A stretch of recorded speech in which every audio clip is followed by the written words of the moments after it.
بسم اللہ الرحمن الرحیم۔ عزیر وائس میں آپ کا خیر مقدم ہے۔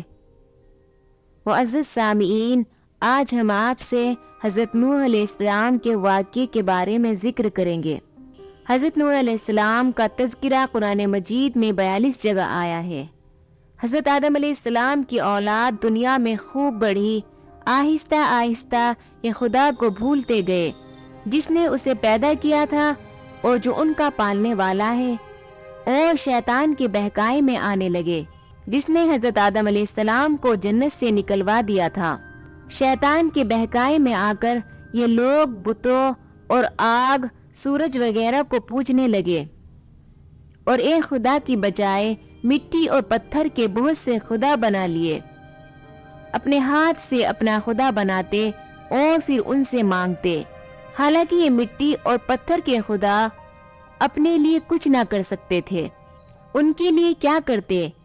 اللہ تعالیٰ جو اپنے بندوں سے بڑی محبت رکھتا ہے، اس کو یہ کبھی گوارا نہیں کہ اس کے بندے شیطان کے بہکائے میں آ کر اللہ کے علاوہ کسی اور کی عبادت کرنے لگے اور اس کی سزا میں مرنے کے بعد دوزخ میں جلے۔ اللہ پاک نے حضرت نوح علیہ السلام کو اپنا نبی بنا کر بھیجا۔ اس زمانے میں لوگوں کی عمریں بہت بڑی بڑی ہوتی تھی۔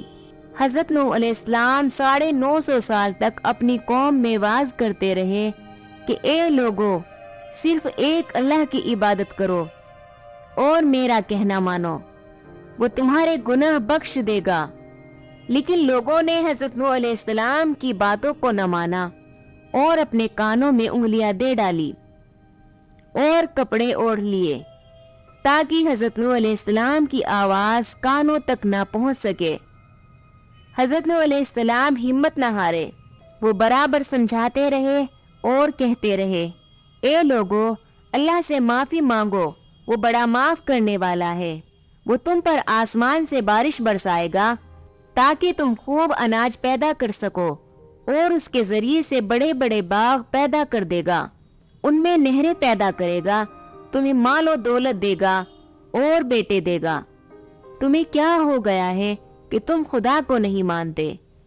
حالانکہ اس نے آسمان بنائے، چاند اور سورج بنائے، اس نے تم کو مٹی سے پیدا کیا اور پھر اس مٹی میں ایک دن تم مل جاؤ گے، اور پھر قیامت کے دن اس مٹی سے تم کو دوبارہ زندہ کر دے گا۔ لیکن لوگوں نے اپنے بتوں کو نہیں چھوڑا اور حضرت نوح علیہ السلام سے کہنے لگے کہ ہم اپنے بتوں کو ہرگز نہ چھوڑیں گے، اور ہم تو تم کو اپنے جیسا آدمی ہی دیکھتے ہیں، اور تمہارا کہنا بھی صرف چند غریب لوگوں نے مانا، اور ہم تم کو جھوٹا سمجھتے ہیں۔ حضرت نوح علیہ السلام نے کہا، اے میری قوم، میں تم کو جو نصیحت کرتا ہوں اس کے بدلے میں تم سے کوئی مال و دولت نہیں چاہتا، اور جو غریب آدمی مسلمان ہوئے ہیں اور اللہ پر ایمان لائے ہیں، ان کو میں اپنے پاس سے تمہارے کہنے سے نہیں نکالوں گا۔ اگر میں ان کو اپنے پاس سے نکال دوں تو خدا کے عذاب سے مجھے کون بچائے گا؟ اگر میں ایسا کروں گا تو بہت ناانصاف ہو جائے گا۔ ان کی قوم کے لوگوں نے کہا، اے نوح علیہ السلام، تم نے ہم سے جھگڑا بہت کر لیا، اگر تم سچے ہو تو جس عذاب سے تم ہم کو ڈراتے ہو وہ لے آؤ۔ حضرت نوح علیہ السلام نے کہا کہ جب اللہ پاک چاہے گا عذاب لے آئے گا۔ اللہ تعالیٰ نے حضرت نوح علیہ السلام کو وحی کے ذریعے حکم بھیجا کہ تمہاری قوم میں جو لوگ ایمان لا چکے ہیں ان کے علاوہ اور کوئی ایمان نہیں لائے گا۔ تم غم نہ کرو، ایک کشتی بناؤ۔ حضرت نوح علیہ السلام نے خدا کے حکم کے مطابق کشتی بنانی شروع کی، تو جب ان کی قوم کے سردار ان کے پاس سے گزرتے تو ان کو کشتی بناتے ہوئے دیکھتے تو ان کا مذاق اڑاتے۔ حضرت نوح علیہ السلام نے ان کے مذاق کے جواب میں کہتے کہ آج مذاق کر لو، جب تمہارے اوپر عذاب آئے گا تو اس وقت ہم تمہارا مذاق اڑائیں گے۔ آخر اللہ تعالیٰ کا عذاب اس کے وعدے کے مطابق آیا، زمین سے پانی نکلنا شروع ہوا اور آسمان سے بارش آنی شروع ہوئی۔ اللہ تعالیٰ نے حضرت نوح علیہ السلام کو حکم دیا کہ سب جانوروں کا ایک ایک جوڑا کشتی میں سوار کر لو، اور جو لوگ تمہارے اوپر ایمان لائے ہیں یعنی مسلمان ہو گئے ہیں ان کو سوار کر لو۔ حضرت نوح علیہ السلام نے اس کشتی میں سوار ہونے والوں سے کہا کہ اللہ تعالیٰ کا نام لے کر اس کشتی میں سوار ہو جاؤ کہ اس کا چلنا اور ٹہرنا اسی کے ہاتھ میں ہے۔ اللہ تعالیٰ بڑا بخشنے والا اور مہربان ہے۔ کشتی ان سب کو لے کر لہروں میں چلنے لگی تو اس وقت حضرت نوح علیہ السلام نے اپنے بیٹے سے کہا، اے بیٹا ہمارے ساتھ سوار ہو جاؤ اور کافروں کے ساتھ مت ہو۔ اس نے کہا، میں کسی پہاڑ پر چڑھ جاؤں گا اور وہ پانی سے بچا لے گا۔ حضرت نوح علیہ السلام نے کہا، آج خدا کے عذاب سے سوائے خدا کے کوئی بچانے والا نہیں ہے۔ اتنے میں دونوں کے درمیان ایک پانی کی لہر اٹھی اور وہ ڈوب گیا۔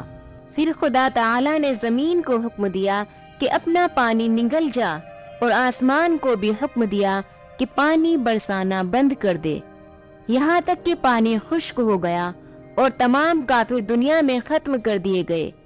حضرت نوح علیہ السلام کی کشتی کوہ جودی پر ٹہری۔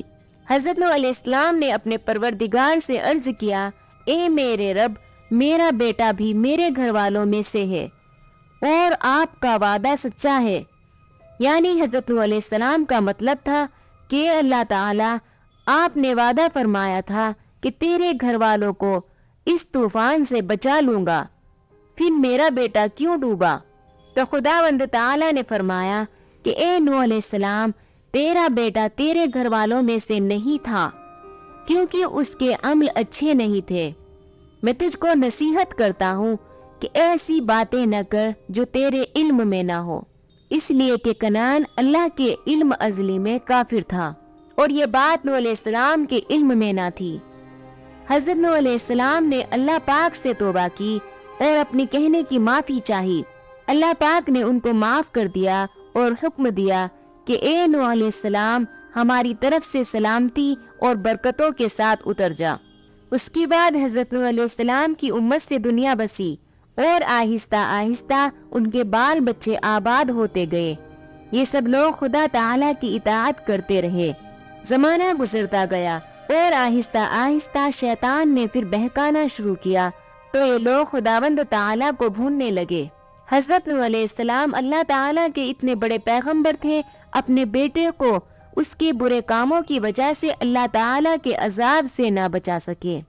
اس طرح اگر ہمارے ماں باپ اللہ کے کتنے ہی ولی کیوں نہ ہو، اگر ہمارے عمل اچھے نہ ہو تو ہم کو اللہ تعالیٰ کے عذاب سے کوئی نہیں بچا سکے گا۔ ہم کو اپنے بزرگوں کے نیک عمل کا سہارا نہیں لینا چاہیے، بلکہ اللہ اور اس کے رسول صلی اللہ علیہ وسلم کے بتائے ہوئے کاموں پر عمل کر کے نیک بننا چاہیے۔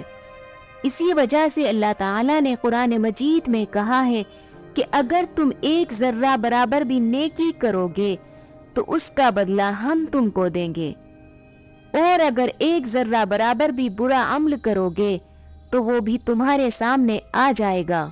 دوستو، آپ کو ہماری ویڈیوز کیسی لگتی ہے؟ اس طرح کے اور واقعات جاننے کے لیے ہمارے چینل کو سبسکرائب کریں، لائک اور شیئر کریں اور کمنٹ میں ضرور لکھیں۔ شکریہ۔